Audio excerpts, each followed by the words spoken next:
রাসূল সাল্লাল্লাহু আলাইহি সাল্লাম বললেন, গলায় তাবিজ ঝুলানো শিরক। মান তাআল্লাকা তামিমা ফাকাদ আশরাকা। কেউ যদি তাবিজ ঝুলায় তাহলে ও শিরক করলো। যে কোনো তাবিজ, যে কোনো মাদুলি, কোরআন মাজিদের আয়াত লিখে তাবিজ ঝুলালে ডবল অন্যায় হয়। কোরআন মাজিদ কারো গলায় ঝুলে পায়খানায় যাওয়ার জন্য আসেনি, গলায় ঝুলে পেশাবখানায় যাওয়ার জন্য আসেনি। যে কোনো অন্যায় করবে কোরআন মাজিদের আয়াত গলায় করে, এটা নয়। এদেশের কোরআন মাজিদের প্রথমে দেখবেন কতগুলি নকশা করা আছে, এই নকশার তাবিজ ঝুলালে এই হয়। এদেশে যারা কোরআন ছাপাচ্ছে, এরকম আকীদা যারা রাখে, এরাও মুশরিক। এই পাতাগুলি ছিঁড়ে ফেলতে হবে। এরকম কোরআন ছাপায় যারা, তাদের বিরুদ্ধে যতদূর শক্তি প্রয়োগ করা সম্ভব তা করার জন্য চেষ্টা করতে হবে। এরা জাতিকে ধ্বংস করছে, আপনাদের ধ্বংস করছে, মুসলমানকে ধ্বংস করছে এক মিথ্যে কৌশলে, শিরক করে শিরক করিয়ে। বায় সাথের পাগড়ি বেঁধে যদি কোরআন মাজিদের আয়াত দিয়ে জুব্বা পরে আল খাল্লা পরে যদি তাবিজ লিখে দেয়, তবুও তা শিরক হবে। সাবধান থাকবেন। রাসূল সাল্লাল্লাহু আলাইহি সাল্লাম বলেন, মান আতা আররাফান ফাসালাহু ফাসাদ্দাকা বিমা কালা লাম তুকবাল লাহু সালাতান 40 লাইলা। কেউ যদি কোনো গণকের কাছে যায়, তারপর গণককে কিছু জিজ্ঞাসা করে, আমার টাকা হারিয়ে গেছে দেখেন তো, বা এই জিনিস হয়েছে একটু দেখেন তো, তার বলা কথাকে যদি বিশ্বাস করে, আল্লাহর নবী বলেছেন 40 দিন তার ইবাদত কবুল হবে না। 40 দিন তার সালাত কবুল হবে না। গণকের কাছে যায় যারা, তারা মুশরিক। আল্লাহ রাসূল বলছেন, মান আতা আররাফান ফাসালাহু।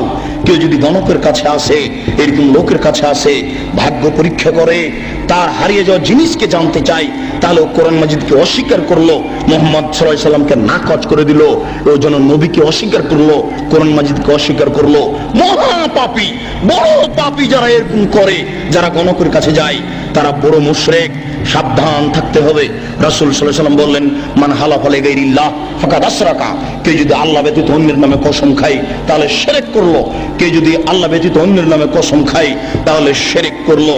কেউ যদি দুই চোখের কসম খায়, তাহলেও সে মুশরিক। কেউ যদি মায়ের কসম খায়, তাহলেও সে মুশরিক। মায়ের কসম খাওয়া যায় না, কোরআন মাজিদে হাত রেখে কসম খাওয়া যায় না, মসজিদে ঢুকে কসম খাওয়া যায় না, ছেলের মাথায় হাত রেখে কসম খাওয়া যায় না, ছেলের মাথায় হাত রেখে কসম খাওয়া শিরক। এইভাবে হাত চালিয়ে ভাগ্য পরীক্ষা করা শিরক। টিয়া পাখির মাধ্যমে ভাগ্য পরীক্ষা করা শিরক। হাতের দাগ দেখে ভাগ্যের কথা বলা শিরক। রাত্রে ঘরের আবর্জনা ঝাড়ু দিয়ে বাইরে নিক্ষেপ করা যায় না, এই মন্তব্য শিরক। রাত্রে গাছের ফল পাড়া যায় না, এই ধারণা শিরক। রাত্রে মানুষকে বাকি দোকানের জিনিস বাকি বিক্রয় করা যায় না, দেওয়া যায় না, এই ধারণা শিরক। রাত্রে মানুষকে জিনিস কর্জ দেওয়া যায় না, এই ধারণা শিরক। সকালে সকালে দোকানের জিনিস বাকি বিক্রয় করা যায় না, এই ধারণা করা শিরক। অপবিত্র অবস্থায় ঘর ঝাড়ু দেওয়া যায় না। আপনার স্ত্রী, আপনার বৌমা অপবিত্র অবস্থায় ফরজ গোসল না করে ভাত রান্না করতে পারে না, ঘর ঝাড়ু দিতে পারে না, এইগুলি ধারণা করা শিরক।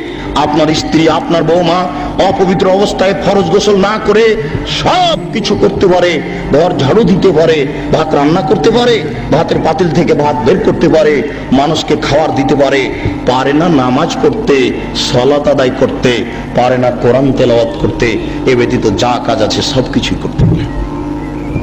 দিনাজপুরের জনৈক হেডমাস্টার আমাকে বলছেন, আব্দুল রাজ্জাক সাহেব, একটা গোপন জিজ্ঞাসা আপনার কাছে করছি, মনে কিছু নিয়েন না। আমরা অপবিত্র অবস্থায় রাত্রে ঘুম থেকে উঠে বা বিছানা থেকে উঠে হাতে রুমাল জড়াই। হাতে রুমাল জড়ানোর পরে ওই যে দরজাতে যে খিল আছে, বন্ধ করা আছে খিল, ওটা বুঝেন কি? ওই খিলটা হাতে গামছা জড়ানো অবস্থায় খুলি, কেননা এ হাত যদি কাঠের সাথে লেগে যায় তাহলে কাঠ অভিশাপ করবে। একজন হেডমাস্টারের কি আকীদা!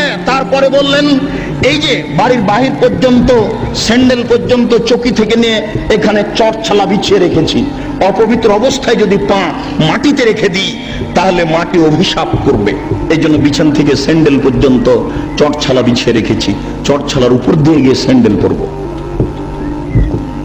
একজন মাস্টারের আকীদা এরূপ। এই দেশে এরকম আকীদা চলে।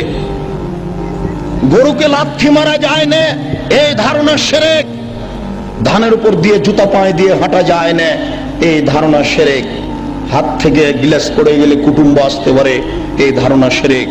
ঘরের উপরে কাক ডাকছে কেউ আসতে পারে, এই ধারণা শিরক। তুলসীর গাছ উঠিয়ে ফেললে বা তুলসীর গাছ ভেঙে ফেললে বা তাতে লাথি মারলে ক্ষতি হতে পারে, এই ধারণা শিরক। এমন দুনিয়াতে কাজ ও কর্ম আছে যেগুলি করলে এই হতে পারে, এই হতে পারে, এরকম নামে যত মন্তব্য আছে এইগুলি সব শিরকের অন্তর্ভুক্ত। সাবধান থাকুন। রাসূল সাল্লাল্লাহু আলাইহি সাল্লামের ভাষায় বোঝা যাচ্ছে ছবি ও মূর্তি হচ্ছে শিরকের উৎস। আল্লাহ রাসূলের কথাই বোঝা যাচ্ছে ছবি ও মূর্তি হচ্ছে শিরকের উৎস।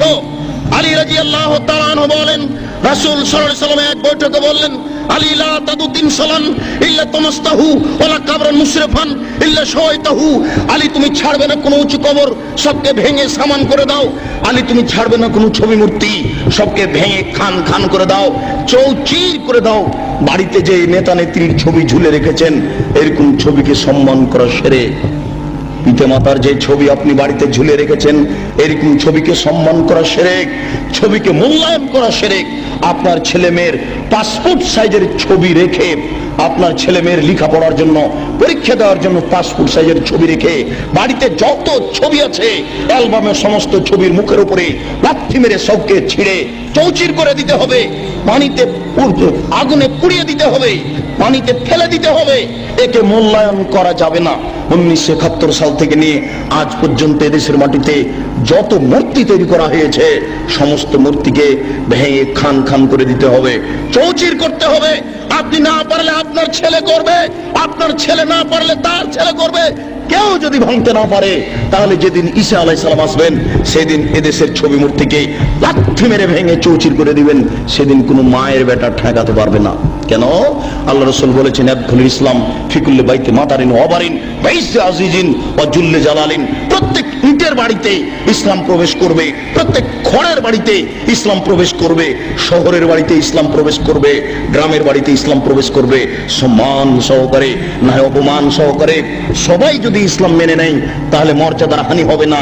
আর যদি ইসলাম না মানে তাহলে পিটিয়ে ইসলাম গ্রহণ করতে বাধ্য করা হবে, ব্যক্তিকেই পিটিয়ে বাধ্য করা হবে। তাহলে ছবি মূর্তিকে সে সম্মান দেবে কি করে? ছবি মূর্তিকে সম্মান করা শিরক, মূল্যায়ন করা শিরক। আজ এখান থেকে উঠে বাড়িতে ঢুকে শোকে যে যত পুতুল আছে, যত ছবি মূর্তি আছে, আপনার আমেরিকা থেকে আনা যদি সোনার হরিণ হয় তবু লাথি মেরে ভেঙে চৌচির করতে হবে। ওকে মূল্যায়ন করা যাবে না। ছবি মূর্তিকে মূল্যায়ন করা শিরক। জন্মদিবস পালন করা শিরক, মৃত্যু দিবস পালন করা শিরক, 16 ডিসেম্বর পালন করা শিরক, 21শে ফেব্রুয়ারি পালন করা শিরক, 26শে মার্চ পালন করা শিরক, পহেলা বৈশাখ পালন করা শিরক, কবরে ফুল চড়ানো শিরক, শহীদ মিনারে ফুল চড়ানো শিরক। 21শে ফেব্রুয়ারি যদি সারা বাংলাদেশের নারী পুরুষ পায়ের জুতা খুলে হাতে ফুল নিয়ে বরকতের কবরে দেয়, শহীদ মিনারে দেয়, তাহলে কি তারা বরকতের 1 পয়সা উপকার করতে পারবে? পারবে না। এই জন্য এরকম জাতিকে আমরা শিক্ষিত জাতি বলি না, এরকম হেডমাস্টারকে আমরা শিক্ষিত বলি না। এরকম জাতির, এরকম হেডমাস্টারের নিপাত হোক, এটাই আমরা চাই। যার দ্বারা জাতি উপকৃত হতে পারে না, যে শিক্ষিত সমাজের দ্বারা জাতি কবরে যায়, জাতির পরকাল হারায়, ওরকম শিক্ষিত সমাজ আমরা চাই না। আমরা চাই শিরক বিদআত মুক্ত সমাজ। যে শিরক বিদআত মুক্ত সমাজে আল্লাহকে সন্তুষ্ট করতে পারবো। অনেক সময় পাপ করলেও আল্লাহ ওরকম অসন্তুষ্ট হন না। শিরক করলে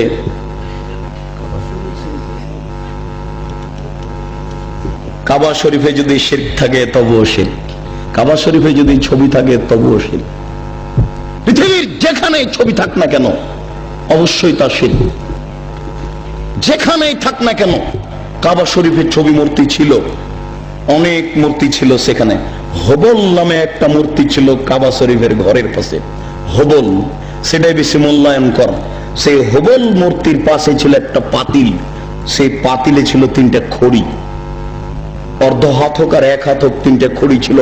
একটা খড়ির গায়ে লেখা ছিল ইফাল, করো, আর একটা খড়ির গায়ে লেখা ছিল লা তাফাল, করো না, আর একটা খড়ির গায়ে লেখা ছিল মুহমাল, কিছুই না। তারা ছেলে মেয়ের বিবাহ দিলে বা কোনো সফর করতে চাইলে বা কোনো পদক্ষেপ কাজের গ্রহণ করতে চাইলে ওই পাতিলের ভিতরে হাত ঢুকিয়ে খড়ি বের করত।